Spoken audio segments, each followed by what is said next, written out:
Yo, what's up? We're back, and this week I'm going to be just doing a UFC 229 recap, and be on the lookout tomorrow for the Bellator 207 and 208 breakdowns. I'm going to be breaking that down as well.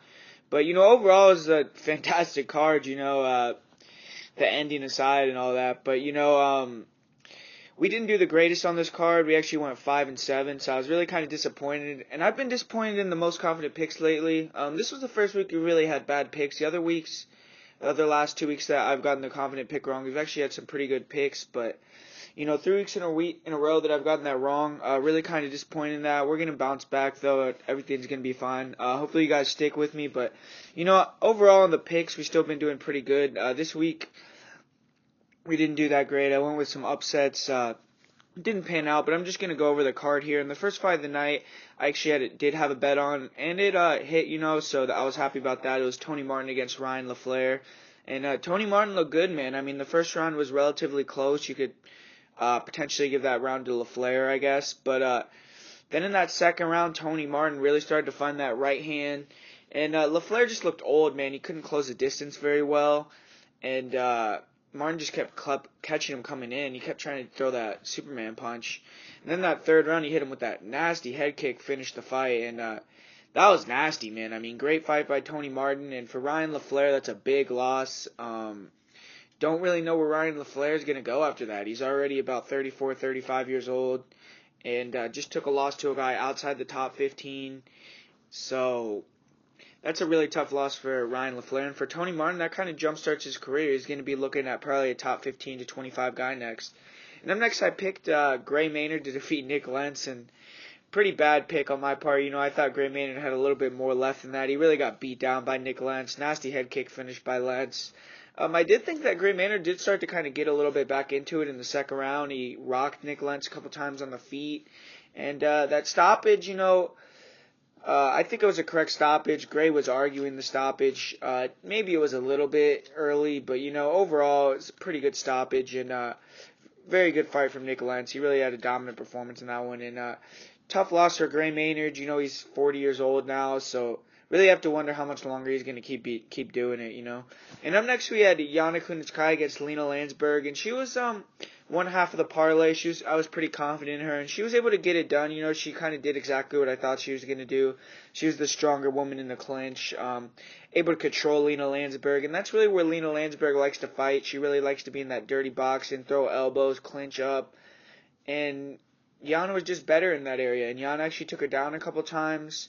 She showed some decent work on the ground, but overall, both those girls I don't think are necessarily threats to the title or even threats to the top 10, but Yana Kunitskaya has physical tools that she could definitely build on, and she could potentially be a problem in the division. And for Lina Landsberg, she's getting older as well. She just took that loss to Kunitskaya, and I think it kind of cements her in that position of a gatekeeper to the top 15 if she wants to keep fighting, and/or I don't know. But up next, we have Scott Holtzman against Alan Patrick, and this was my most confident pick of the night. And wow, man, Scott Holtzman really came to fight. He came prepared. He was jacked, man, at the weigh-ins. When I saw him, I was like, wow, he really came in shape, and can't take anything against him, man. I mean, Alan Patrick, I thought he was going to be more aggressive going for the takedowns. I guess Holtzman wasn't giving him a lot of opportunities because he didn't really go for many takedowns, and he was just getting outstruck on the feet. He was getting caught closing the distance. I think he probably got rocked early, and maybe that kind of changed how he fought for the rest of the fight. But great fight for Scott Holtzman. He was able to get a nasty finish at the very end of the fight with elbows, and big win for him there. He beat a guy who was 15-1, beat a guy who had a 4-fight win streak in the UFC, and Scott Holtzman should probably get a decent name in his next fight. He's won 3 in a row, 4 out of 5, and he's proven himself to be a pretty good fighter. And for Alan Patrick, I mean, he'll be back, I guess. He still has that awkward style. He had a pretty fun fight to watch this past time, so hopefully he can recover from that knockout and come back. And Aspen Ladd against Tonya Evinger was the next fight, and great win from Aspen Ladd, man. When she gets on top, she's a problem. She really could start really raining down a lot of ground and pound. And Tonya Evinger, I actually thought she was winning the stand-up, man. I thought that she landed a pretty nice hook that kind of got Aspen's attention, and she was landing some shots, but once it got to the ground, total domination. I was really surprised about that. I thought Tonya was going to be able to, survive at least on the ground, if not even pull off a submission herself, and she really just got dominated. So Aspen Ladd really showed some, a big thing in that fight. Tonya Evinger went 4 rounds with Chris Cyborg, or 3 rounds with Chris Cyborg, and she got her out of there in the first round. So, huge win for Aspen Ladd. She did once again have a lot of trouble cutting that weight. She looked terrible at the weigh-in. So, that's definitely something we have to look out for, because she's only like 23 years old, 22, 23, and she's having that much trouble making the weight already. You have to think that at some point she's going to be moving up to that 145-pound weight class. But for now, she's cemented herself as one of the top fighters in that division. I mean, for 135, that division's wide open, and she could arguably be right in that top 5 range. And up next, Vicente Luque against Jalen Turner.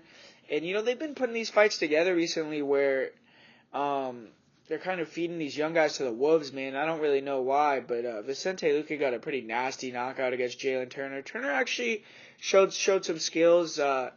He was landing his jab. He's really tall and long. He gave some problems to Vicente early, but Vicente was really piecing up that front leg, really slowed down the movement of Turner, and then put those shots on him, man, put those hands on him and knocked him out cold. It was a really vicious knockout, and Turner had to get assisted out of the cage, so I really hope that he's okay, and he's going to be going back down to 155 doing his thing.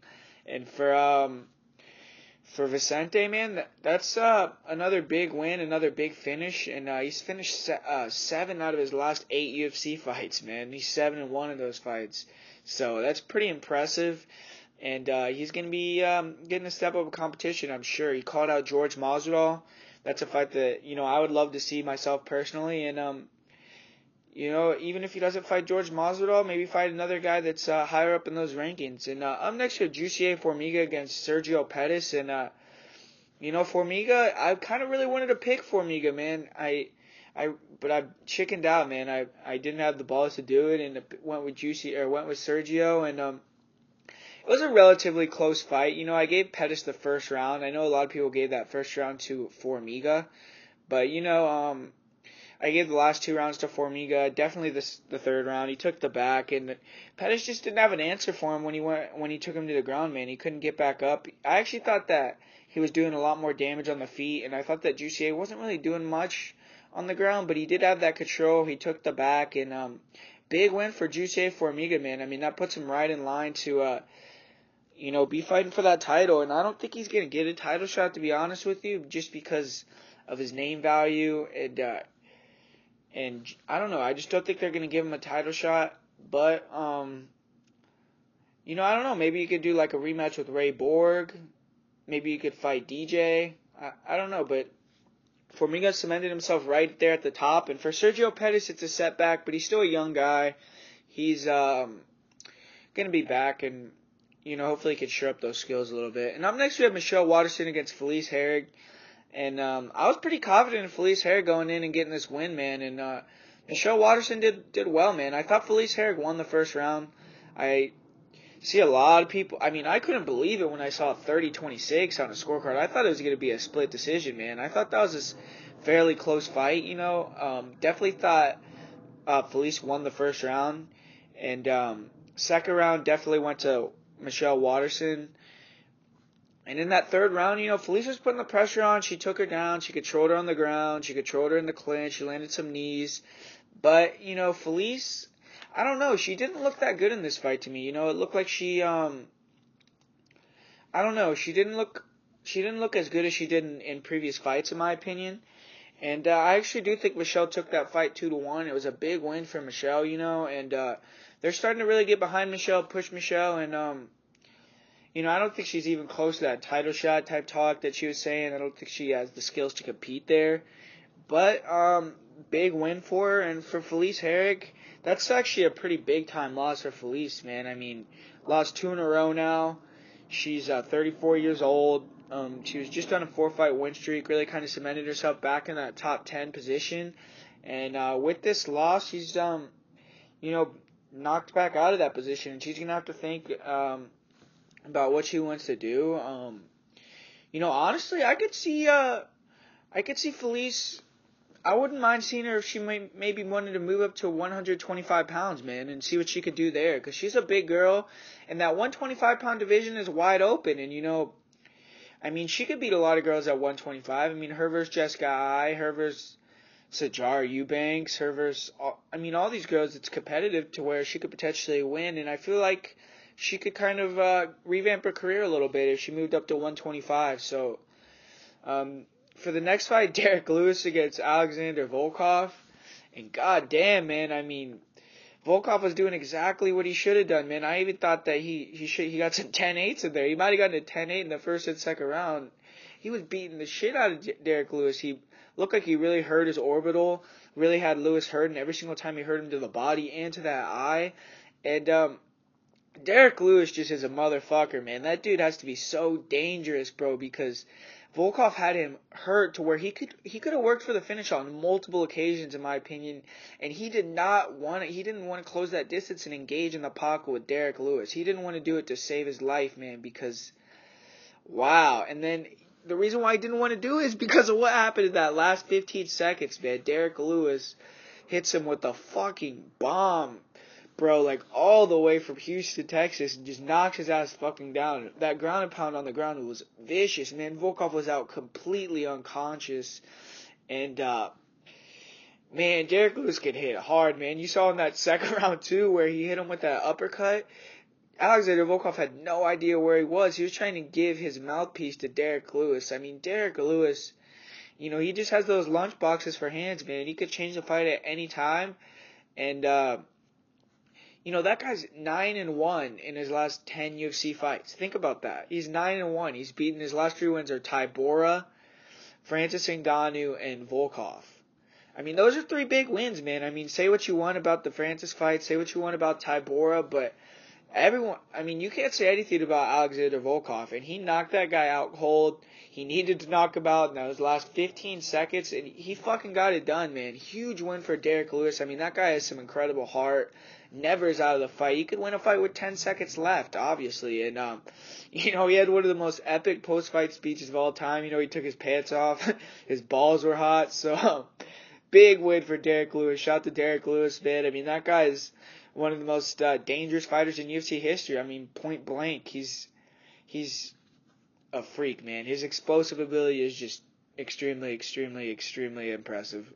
And up next, Dominick Reyes against Ovince St. Preux. And, big win for Dominick Reyes. I was really impressed with his takedown defense. That's what I thought, man. I thought that OSP was going to be able to get him to the ground. And he tried, man. He really tried to get it to the ground. He tried multiple times. And, Dominick Reyes wasn't having it. He wouldn't let him get the takedowns, and great job by Dominick Reyes, man. I mean, OSP is a tough guy. That third round, he was starting to really walk down Dominick Reyes, and kind of looked like Dominick Reyes was a little uncomfortable, but then he basically knocked him out with the second left. I mean, I don't really get how that was considered a decision. I mean, it looked like OSP was completely out, but great win there for Dominick Reyes. I mean, he cements himself now right in the thick of things at 205, man. I mean, he called out Jan Blachowicz. That's a big fight. Blachowicz, against Dominick Reyes. I would love to see that. And if he wins that fight, he could be in line for a title shot. So Dominick Reyes really jumped up really fast here. And, pretty big loss for Ovince St. Preux. He kind of just shows that he's not in that echelon with the top 5 guys in the world. But Ovince St. Preux is always going to be extremely dangerous, extremely entertaining to watch. And every time he fights, I'm going to be watching. So, big fan of OSP still, and great performance by Dominick Reyes. And up next, Tony Ferguson against Anthony Pettis, man. And I told you guys, man, I mean, this guy is a different fucking animal. Tony Ferguson, you're going to have to completely knock him out, absolutely unconscious, man, to get him to stop coming. I mean, the way that he recovered after that knockdown in the second round, I mean, Pettis is sick on the ground. He's one of the best jiu-jitsu guys in the UFC. He had Tony's back when Tony had absolute rubber legs, and Tony was able to roll into a leg lock and make Anthony Pettis respect that leg lock enough to where he could get back to his guard, where Pettis did absolutely nothing, and Ferguson was able to recover in about 20 seconds. I mean, his cardio has to be absolutely phenomenal, man. I mean, absolutely phenomenal cardio. To be able to recover like that, come back, and put that type of pressure on someone, Tony Ferguson is a motherfucker, man. That was insane. I mean, the pressure he was putting on Pettis, the way he was cutting him up with those elbows. I mean, he was throwing some of the nastiest elbows, man. He cut the shit out of Pettis. Pettis' face was cut up in multiple areas, man, and Tony Ferguson just butchers guys in that octagon, bro. You'll see. I mean, I said it on my last video, guys like Josh Thompson, Kevin Lee. He just cuts these guys open like a fucking stuffed pig, man. Edson Barbosa. He cut Anthony Pettis open so many places, and he had a huge cut himself. And Tony Ferguson just has that indomitable heart, man. I mean, you cannot stop this guy from coming forward. And he was throwing that jab from both stances so clean. He was throwing that front kick to the body. He has some big power in his body shots. I mean, he's a problem, man. I mean, I really do believe that Tony Ferguson would beat Khabib. I mean, I said this in a previous video when they were matched up to fight. I picked Tony Ferguson to win that fight. And I still think he would win, man. I really do. I think Tony Ferguson is the best lightweight on the planet. I think he would beat Khabib. And he cemented himself right back. And he also had a great week. That whole build-up to this fight week, he was kind of put himself right in the thick of things. It was always about Conor and Khabib, obviously. I mean, that was the main show. But Tony Ferguson was like the MVP of the week with the media, man. He really had a great week. And I don't know how you can't give him Khabib next. I mean, we're going to talk about this whole fiasco or whatever coming up next, exactly what's going to happen. I mean, but as long as they're both active, they're both ready to go. I mean, I see people talking about a rematch. I mean, I don't even understand that, to be honest with you. But Khabib versus Conor, I mean, if they're going to do a rematch of that, I mean, I thought Conor got crushed, man. I mean, it wasn't even close. He might have won the third round. I mean, I actually do think he won the third round, so he is the first guy, I guess, to take a round off of Khabib. But, I mean, I thought Khabib got a 10-8 in the round 2, and obviously was on his way to a 10-8 in round 4 before he finished him. So, just absolutely dominant performance by Khabib. Khabib outstruck Conor, which I don't know if anyone would ever see. I mean, he was hitting him with jabs. He hit him with that overhead right. It dropped Conor. I mean, I don't know if anyone I ever talked to about this fight. I talked to a lot of people about this fight. I don't think any person ever said Khabib was going to drop Conor with a punch on the feet. I mean, that was pretty incredible. And then once he had Conor thinking about the strikes, he would duck under, go right for the takedown. Conor really had no answer for it. That third round, he did a pretty good job. Khabib seemed like he just was content with striking him in that round, and he wasn't really afraid of the power that Conor had back at him. And that's a fight. Conor's fought 4 lightweights now, or 3 lightweights in the UFC and 4 lightweights. 2 of those fights are at welterweight against Nate Diaz, but it was still a lightweight fighter. And then he fought Eddie Alvarez and Khabib, and he's only finished 1 of those fights, man. And it was against Eddie, and Eddie, got finished by Poirier as well. And Eddie's kind of starting to. Eddie's a warrior. He's a great fighter, but he was on the decline at that point already. He had been dropped a bunch of times. He'd been in a ton of wars, and I think that, Conor I don't think he has that power, the same type of one-punch knockout power at 155 that he had at 145. I mean, it's pretty obvious now to me, because he hit Khabib flush with some uppercuts, hit him flush with the straight left hand, and Khabib wasn't even rocked, man. I mean, so I don't think that Conor has that one punch. I mean, he obviously has one punch power. Don't get me wrong. He has huge power still, obviously. But he doesn't have that, like we were thinking he had some of the biggest power in the 155-pound division. I don't necessarily know about that, to be honest with you. I mean, I don't know. I don't know if he has that kind of power. I mean, maybe he does. Maybe Khabib just never got hit flush, super flush. But, then after the fight, all that mayhem happened. Khabib jumped over the fence, threw like a fucking flying Donkey Kong kick at Dylan Dennis, who, I guess Dylan Dennis was talking shit throughout the whole entire fight. And everyone knows Dennis, man. I mean, that guy is an instigator, bro. I mean, he's someone that likes to talk shit. He likes to really stir things up. And, he's kind of I don't know. I mean, I don't want to say that, but I don't know. He kind of seems like he's a little bit of a punk a little bit. I mean, just kind of like I don't know, just not someone that's fun to be around, in my opinion. Kind of like Conor without the credentials, but And Conor wasn't doing that before he got the credentials. You know, Conor was still obviously brash and had some bravado, but when he beat like Marcus Brimage, he wasn't saying he's the highest paid fighter in the UFC and fuck all these guys. You know, like Danis is. Danis is kind of almost unlikable in my opinion the way that he goes about it. But you know, Khabib lost his cool there. He jumped over the fence, and you know, I actually there's a video on YouTube or on Twitter, like a whole 2-minute, 30-second video that shows the whole thing. You know, and Khabib jumps over the fence, and then Conor goes to jump over the fence as well. He's on the top of the fence, and I mean Conor. I mean, it was pretty despicable what happened with Tuhigov coming in, hitting him from behind like that. I mean, that was pretty disgusting. But you know, he hit. If you watch that video, at 42 seconds on the top of the cage, Conor throws a punch and hits one of Khabib's team members first. Conor threw the first punch to start that brawl in the cage, man. He threw a punch at the guy on the top of the... Look at 42 seconds. I'll put the link in the description. And Conor threw a punch at 42 seconds, hit the guy. Then the guy started kind of trying to go back at him again. And that guy never really got back to getting physical with Conor, that guy in the black on the cage. But I don't know if Conor thought that guy was going to go try to attack Dylan Danis as well, or what he was thinking. But he definitely hit him first on the top of the cage. I mean, I'll put the link in the description.